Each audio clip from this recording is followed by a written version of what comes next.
Today is Wednesday, September 28th, 2016.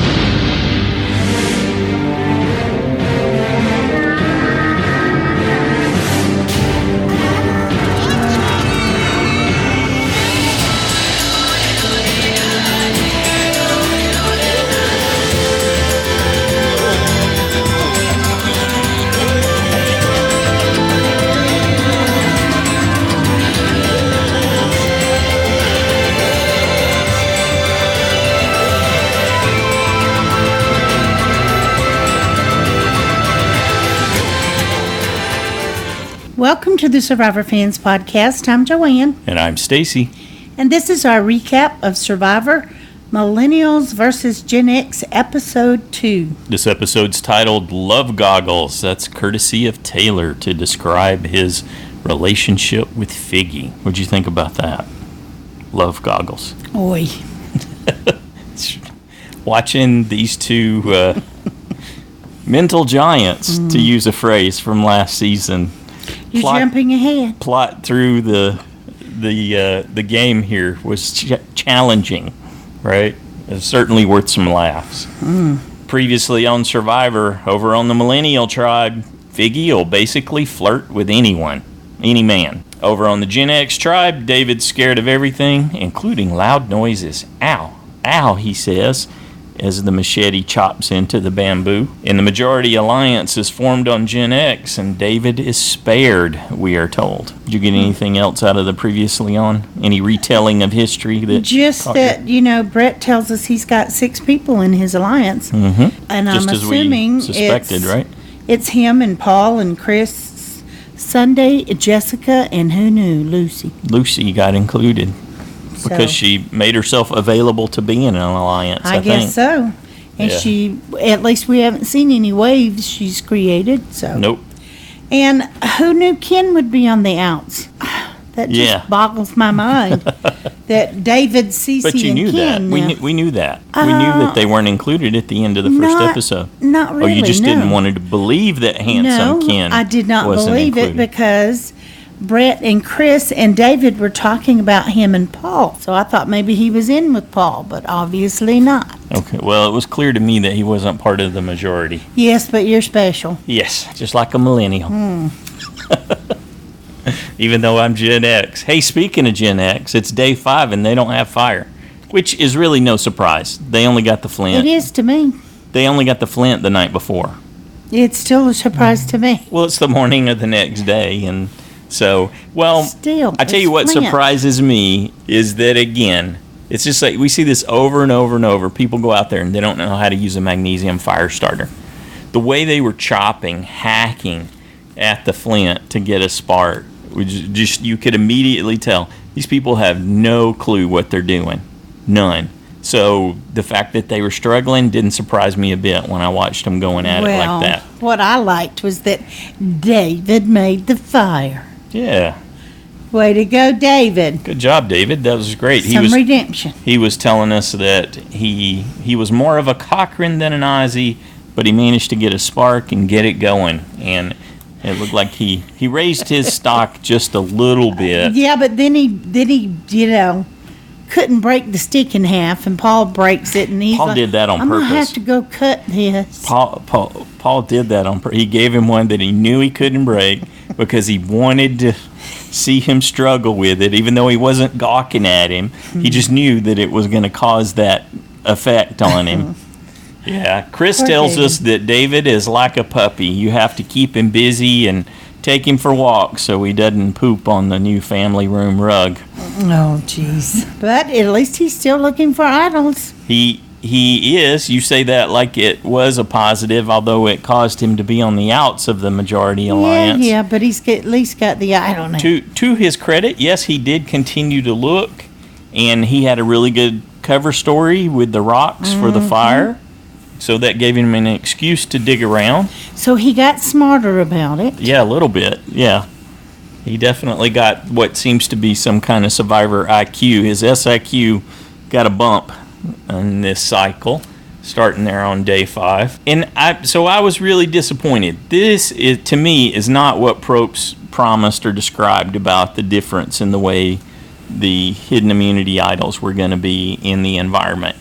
He talked about, there's going to be a shell, and it's on it's going to be, the hidden immunity idol is a shell, or it's in a shell, and then it's a beach full of shells, and it's going to be really challenging. So this is a lone coconut sitting there. I don't even know if it was a palm tree that it was under, and it's got a big symbol on it.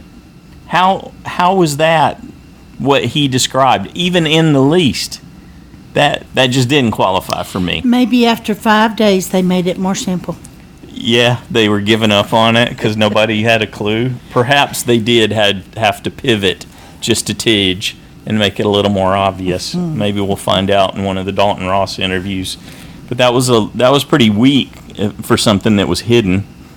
David was working much harder for it. Okay, millennials. Ugh.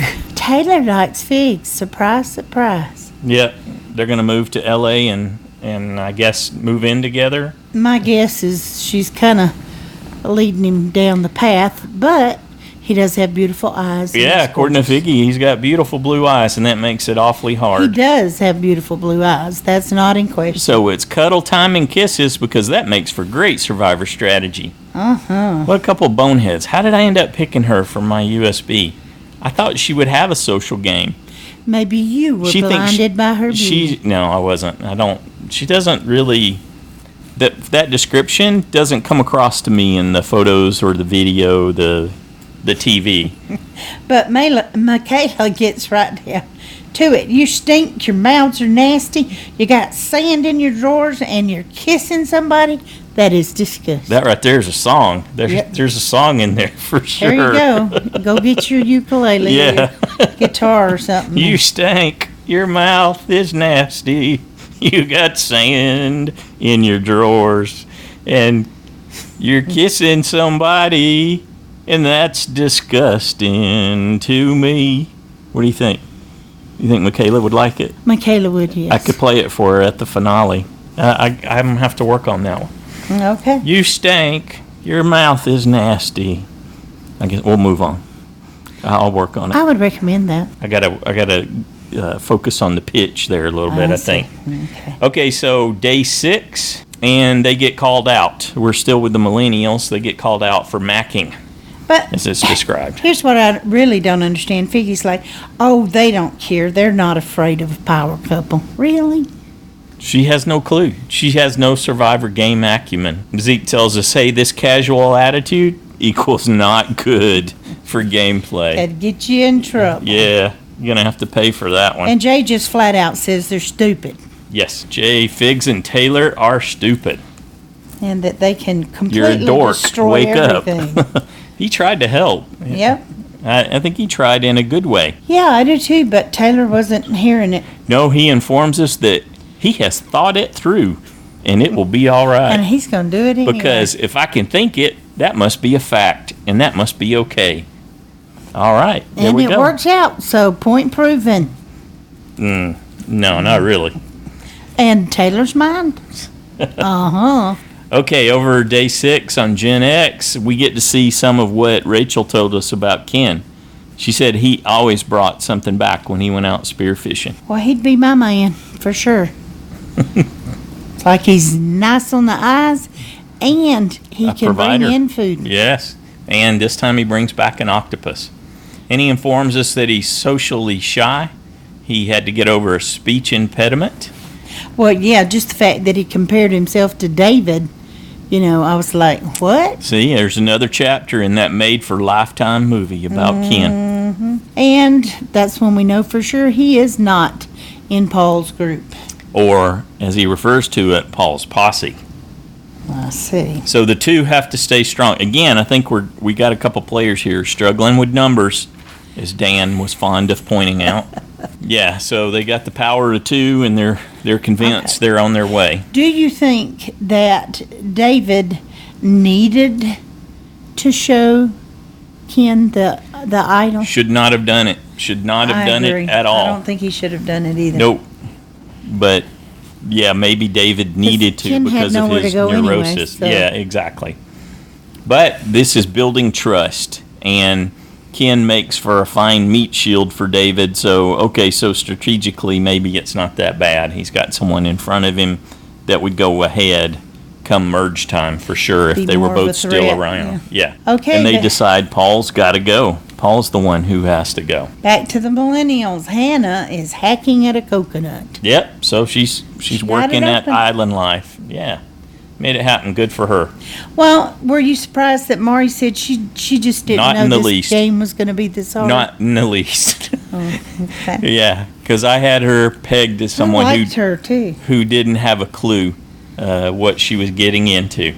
So, no, I appreciate her owning all that and saying it, but none of it surprised me. And Michaela tells us that Figgy's dumb and it's hard to act like she doesn't know what's going on in the camp because it would probably progress and they should build their own shelter at that point. Figgy informs us that she thinks Michaela's crazy.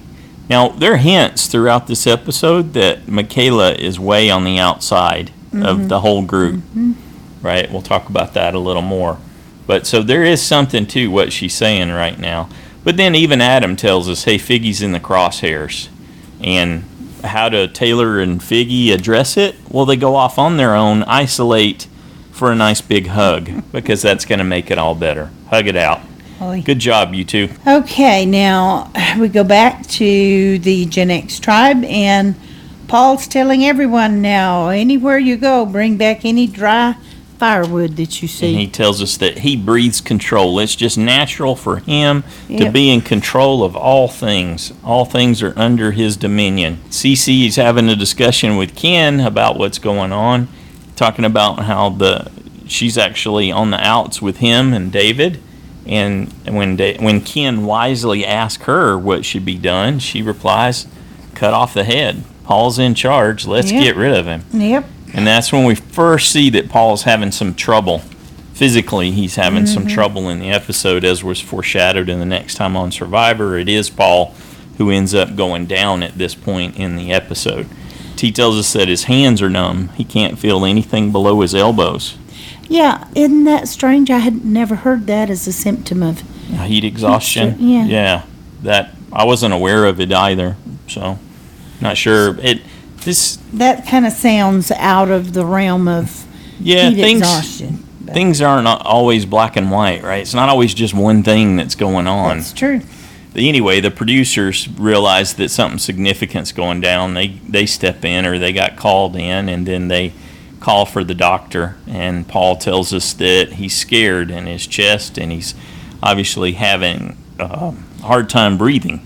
Yeah, and he's got cramps, and he feels dizzy, and now all that I can understand for heat exhaustion. But I was surprised by the hands numbing. Yep. Of course, I've never had heat exhaustion. So Sunday tells us that she really needs Paul, wants him in the game. So not only strategically, but in the context of the game, I guess she likes playing with him. So. Well, he's in her numbers. Yep. They want the numbers, which is smart. So Dr. Joe's on the scene. Probe shows up, tells us the chopper's on the way, and they run some tests and determine that there's no heart damage, just some early no heart attack. And no heart damage is actually what he says, which is the significant part of that. And he said that was early heat exhaustion. So since they jumped on it treated soon, it, I guess, and they're good to go. Yeah. And then we see the part where David tells us again that it would have been good for him if Paul had been out. So he was pretty cold about the whole thing. Yep, he was happy that Paul was down. And in any case, it's still time to get rid of Paul as far as he's concerned. Yep. So I'm thinking at this point, based on my picks in our fantasy league, that I had picked David to go. I thought safe. I thought Paul may go out on a medical, but for sure I was convinced that Gen X was going to lose the community challenge, and then it would be David going. Even though he had found a hidden immunity idol, I thought, hey, because at first I was like, oh crap, he found a hidden immunity idol. And then I thought, hold on, it's David. He could still screw it up. And that would actually be even better to have had it. Yes, be confident and then blow it, pull an Eric, and end up, leaving with it or giving it to someone. So I wasn't altogether, I hadn't altogether given up on the fact that David may still go on this episode at this point. I was still saying the Millennials were going to lose. Yeah. Okay, so it's day 7. We head into the community challenge. That was cool how they had it set up out there like that, right? Yep. So Hannah sits out from the challenge. Do you notice what Figgy said when Probst told him that Rachel had gone home? Yes. She said that sounds about right. Yeah, and why? I don't know. I guess because That's what I a thought, woman went and what? she thought, they're probably yeah, going to get maybe rid of a it's- woman. Maybe, yeah. So this isn't just immunity at stake, it's also reward. So they're into the combo challenge now, and the winner gets a tart. Which is awesome. Yes, can make huge differences for you, no matter how good you are at making shelter. Okay, so to start off, you're going to have to swim out and then climb and then grab, is it a key? Yes, Is you that- have to climb up the net. I don't guess then- it was a key. It was just like a coconut on a ring No, or it was a something. key. But you didn't have to unlock anything, did you? I thought you did to get in and get the mask. Oh, that's right. That's right. You did have to. Yeah, I forgot about getting in to get the mask. Yep. Okay, so you jump up and grab that and then bring it over to the mat. So you had, let's see, Jessica, David, Sunday, Paul, and Chris facing Who off. tried to flash us right away. He was losing his drawers, his dirty drawers. Versus Michelle, Will, Michaela, Zeke, and Adam for the swim. And that actually went pretty well. David, not surprisingly, struggled There were quite a several bit of them and set that him back. struggled swimming, Yeah. which surprised me. Mm-hmm. Who else? Even Michelle. Michelle struggled, I thought, swimming. Wasn't she the one that was... No, she showed up just about dead even with Chris. Even though Chris got out ahead of her, Chris batted his coconut behind him. Who was it? And so she ended up catching up with him. Well, it was one of the girls. I thought it was Michelle that on the other side of Michelle the key went first. seemed like she couldn't, she was having trouble. The only reason she caught Chris is because Chris threw the key way back the opposite direction of where he was going, and he had to swim back there, get it, and then go. That's how she caught up with him. She wasn't as fast, but yeah, so Yeah. it wasn't a big struggle. They ended up pretty much dead even. Okay. Yep. Okay, so they end up getting the mask, and then, let's see, who all... Going down to retrieve the Yeah, rings. going down to get the rings. Cece And she did awful. Yeah, she missed Couldn't even the get the first top one. one. Okay, so she bailed. So she doesn't have good lung power to stay under. Yeah. But And but I once think the Figgy did okay. Lucy got them going, Yep. and then Brett and Ken Yeah, got the Ken, rest in. Yeah. I think Brett got the last one, yeah, and Jay and Taylor and Mari, they all did really good bringing theirs in. But they started pretty much even, right? Yeah. And then they get to throwing the rings. Surprising here, right? Yeah, and Gen X caught them. Cece got 2 of them. So she redeemed herself a little. Yeah. She got the first 2 for Gen X, and then Jay was doing, it looked like Jay was doing all the throwing Yeah, it did. for his side. And then Ken finished it off. yeah, he finished it off. Gen X So, wins. surprised me, but you called it right. Good job, babe. And Paul, to show us that he's doing well He's physically, doing fine. swam over to get the Get the idol. immunity idol, no problem. Mari tells us in a quick confessional before we go to commercial that she wants Figgy really comfortable because they're about to crush her dream, and that makes the game real, and they're getting rid of her. She will never see it coming. Right. Bam! Instant karma. Okay, we're back from commercial, and Zeke tells us he is tickled, I tell you, to go to tribal council. This is all part of it, and Figgy's on the hot seat. Yep, one person cannot be allowed to have 2 votes. So who is it? Hannah, Mari, Adam, and Zeke are talking, and they say, hey, she won't see it coming. Well- Michaela tells us, get your kisses in, because you're going to be one less of a couple there by the time this is over. Well, and once they inform Jay, he's in distress Yep.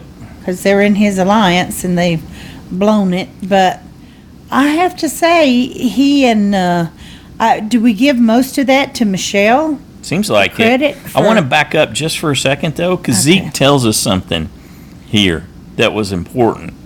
He says, hopefully, after they get Figgy out, that'll bring Michaela into the group. And if she doesn't, she's next. Yeah, so Michaela's not managing her social game well at all. That's a little brief insight that we get right there, that she's, even though she's been knocking heads with Figgy over this whole power couple thing, she's not really getting along with anyone else either. She's not catering, and really setting an alliance, obviously. Maybe she thought she was, but Yeah, it sounds like she's been lone wolfing it a bit, under the auspices of a classic youth stereotype, which is, I'm just telling it like it is. Well, I'm just being me. There can't be anything wrong with that. Well, good on Jay, because he's the one that tells Figgy what's going on and says, we need Michaela. We have to work it out with her. We need her. You got to apologize. You got to you got to make this good, because we need numbers. But the thing that Jay was able to use was Zeke's statement about Michaela being second. Mm-hmm. And I think that's probably what pulled her over, though she did a good job at tribal council making it look like she was voting. She wasn't going to let it go easy. No. She's like, no, I'm going to make you pay. And keep them off guard. Well, to her credit, Figgy did apologize, right? Or at least something to that effect, and it was apparently enough. Well, and Michelle worked Will pretty good, Yeah. Well, she can. There are two people who should have figured out something really important in this episode. One's Will, and the other's Hannah, right? Mm-hmm. I'm saying besides Knucklehead Taylor and Doofy Figgy, who hopefully will wake up a little bit, but probably not. They'll probably see it as ratification of their, of how good they're doing. This alliance doesn't care. But Will and Hannah just found out that they were on the bottom, because they got fished into this, and they're not part of that core, and yet they went along with it anyway. And Michelle tells us that she's not sure they have the numbers, but she's going to work on it some more at tribal council. Yeah, that was an interesting play. I didn't know what she meant at the time. Well, but there's no way they could know how they would be seated, and that they would have, basically, she and Jay had Hannah isolated on that one end, so that it did work out. Yeah, it did work out beautifully, but not for Hannah. So they go to tribal council, and everybody is smiles because of the experience, and this is something I understood this part, and Probst even calls Adam out for it, and a couple of the others, right? And all these big smiles, and Adam says he's thrilled to be here. It's like, yes, I know it's tribal council, but it's like I'm inside my TV, and that I'm sure that's probably one of the best descriptions of what that moment's like. Yep, he's in front of Jeff Probst. Yet Mari tells us here that it is different, and there's empathy and emotion, and She thought she was going to be a game bot, I guess, was how her frame of mind coming into this, and to realize that there was other aspects to the game. So, well, and Zeke tells us he's his best version of himself. That was a good line. Yeah, I like that. He's basically he's on an adventure. That he wants to give his best. He's made fire. Yes. So, though, of course, Michaela brings them back down to reality. This is not rosy out here. No, she says. She gives a long no. She doesn't feel it. She's not jamming with the group. And this just further underlines the fact that she's not in sync and doesn't have enough gamesmanship just to roll with it, regardless of what her true state of mind is. Why did she need to highlight that she's observing everything? Because she's entitled to share her opinion and her view, and there couldn't possibly be anything wrong with her choosing to do that. Well, it's wonderful that she is doing it. Yeah. But we enjoyed share it. That, yes. It's like you put a target on your back when you say things like that. Just watch and observe, but pretend you're not. Slave to what you share, master of what you keep to yourself.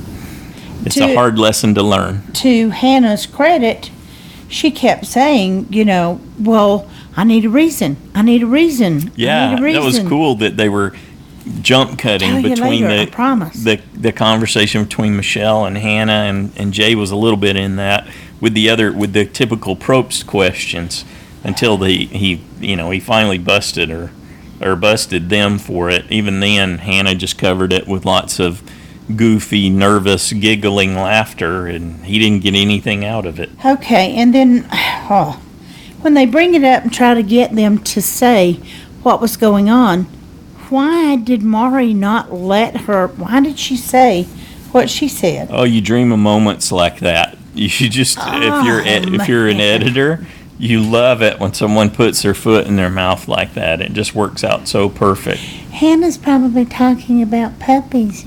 Or butts. Or butts. It's like, well, never mind. It's just Hannah. Insulting Maury. I think Maury flipped Hannah. I don't know if it was Michelle and Jay. It might have been Maury who did herself in. Oh, well, that's what she I thought. She loaded the gun and cocked the hammer back and put it to her head. Well, that was just the way they edited it anyway. It was right before the vote. Yes. With Hannah going, well, I want to trust you, but I need a reason. And then Maury gives her a reason. It's like, oh, is that how you feel about me? Well, okay. This makes it easier to write your name down. So, though I still don't think, I'm thinking, no, you're in with Maury. Don't do it. But oh well. She did, and that's the way it.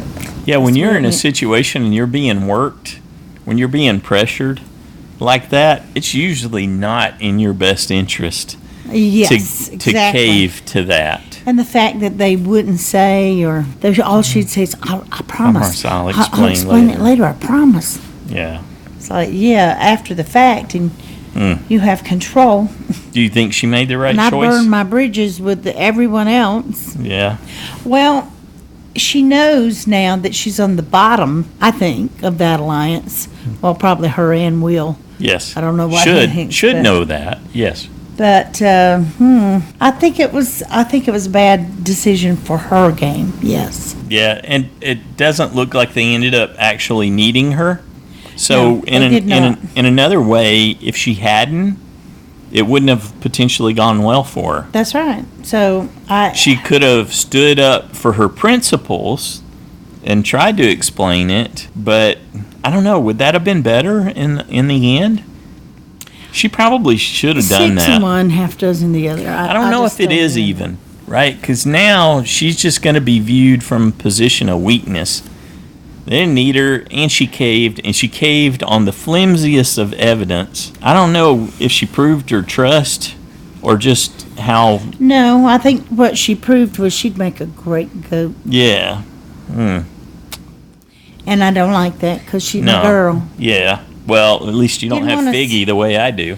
Well, I am grateful Between for the two, I'd take Hannah right now, although neither one of them are very impressive in the context of the game. I think Hannah's more impressive than Figgy has been. But anyway, Maury is out, and boy, some unhappy Blindside.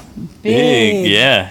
Big blindside. I like how she described it. She said she got sniped from long distance. I'm thinking, headshot.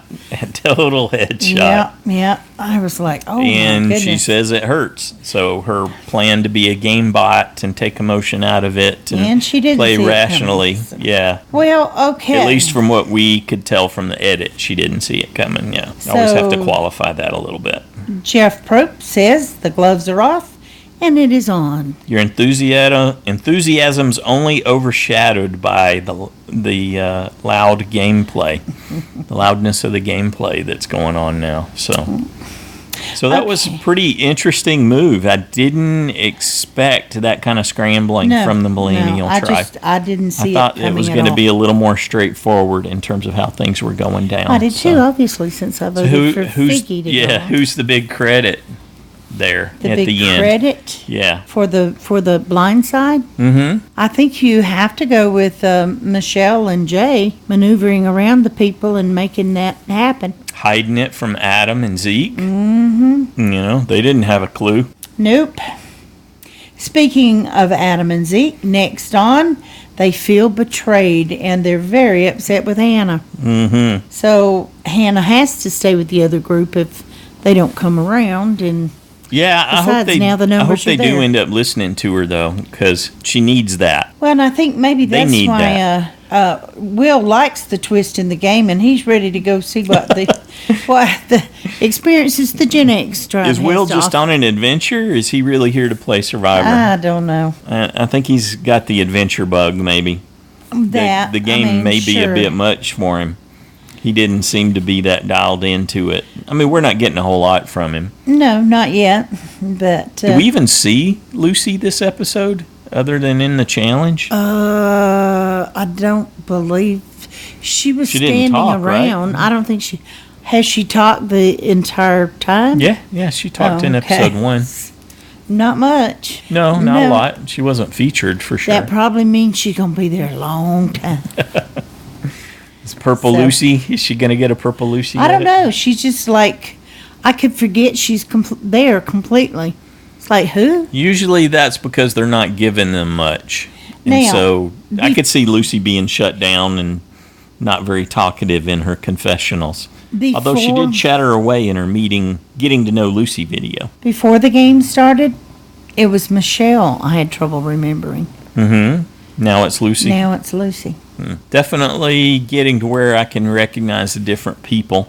So I still make mistakes, but we're on episode 2, and when they were out there standing on the platforms, I wasn't sure who I was looking at when Zeke and Adam were out there to do the swimming part. Well, that's just because you couldn't see it up close enough. Usually I can, about this time I know They I'm pretty clear on have on who's who. similar clothes. Yeah. So, okay, JSFL update.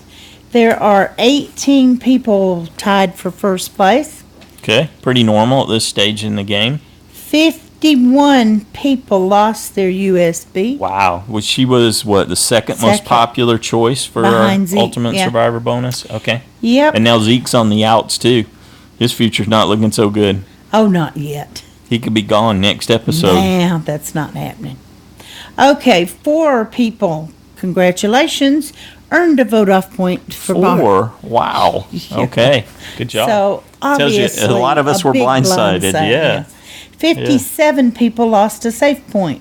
Mm-hmm. Yep. For the challenge, or the side challenge, with 8 points, we have Aaron, Brandon, Hubaloo, Iron Dave, James and Shannon, Jeremiah, Jonathan, and Tyler. With 7 points, Carolyn, Cold Mike, Kitty Cat, Noom, and Stacy. Oh, so it's just 2 groups? Yep. 8 and 7? Yep, honey, it's Wow. early on. Yeah, okay. Well, there was 3. Did you want and me to take a point away I from was you? distinctly in the bottom group I with could Kitty Cat last take a point time. away from you if you would like. No, You I'm can not be interested in the bottom all by spotting everyone a yourself. point. Okay. So 8 and 7. Interesting. Good deal. Well, yeah, I'm on the ascent for sure. I have 8 too. You do? Yeah, good for you. Thank goodness I'm not in the side challenge. Yes, well, you don't handle that kind of thing well. No, I don't, and that would drive me nuts. So. Well, we're curious what you thought about episode 2, and we got several ways for you to get to us and share your thoughts. We had a great listener feedback show after the first episode. A lot of people got in. We had audios and a few write-ins, and it was funny and insightful. Enjoyed all of that, so I'm looking forward to that for episode 2 also. That's the thing about Survivor Fans Podcast. We do this recap right after the episode airs. Tomorrow we'll get an interview with Mari and find out what it's like to be taken out with a headshot like that so early in the game. And then we have the listener feedback show. You guys can talk gaming. On probably not. On Saturday. I think she console games. I'm on the PC, so it's 2 different worlds. Okay. Yeah. And then listener feedback show on Saturday. That's your turn to take over, share your thoughts, observations, maybe go out on a limb and make some predictions for who you think is going to go next, how things are going to play out. Looks like we're going to have somewhat of a shuffle in the tribes. Mm-hmm. We're not going to go to probably 3 tribes. No, but it looks like they're they're just gonna going do some trading. Like they said, Michaela said, a random draw. Mm-hmm.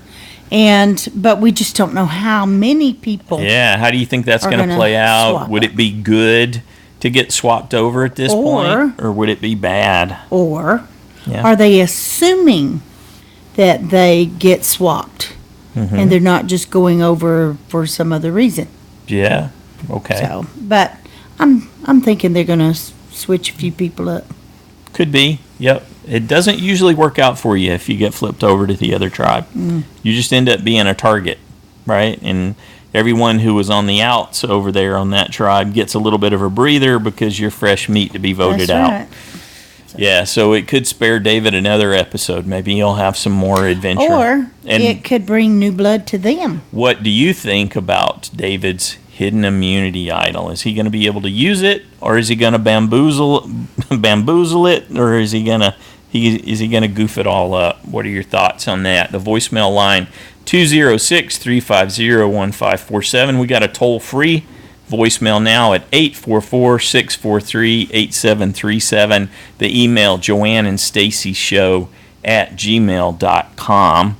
You can write it up, and either Joanne or I will read it into the show for you. Whether you're writing or whether you're calling the voicemail or recording your own, try to keep it in that 3-minute range so that we can get everybody in. I think we're an hour and 20 minutes or something last week. We had a lot of good feedback. It was really great. So we're looking forward to hearing your thoughts about episode 2 and your prediction for episode 3 and how we're doing here in the season. Has your opinion of anybody changed dramatically after this episode? How's it shaping up for you? And if you were struggling with it, Drew, Rhonda? Are you still struggling? Yeah. Did you enjoy this one? Was this one any better? Looking forward to hearing from you. There's going to be something in this week's feedback that I'm going to read that might help Rhonda. Oh, okay. Cool. Looking forward to that. Yeah, we actually already got 2 in. 2 hard chargers already got they're excited about the episode.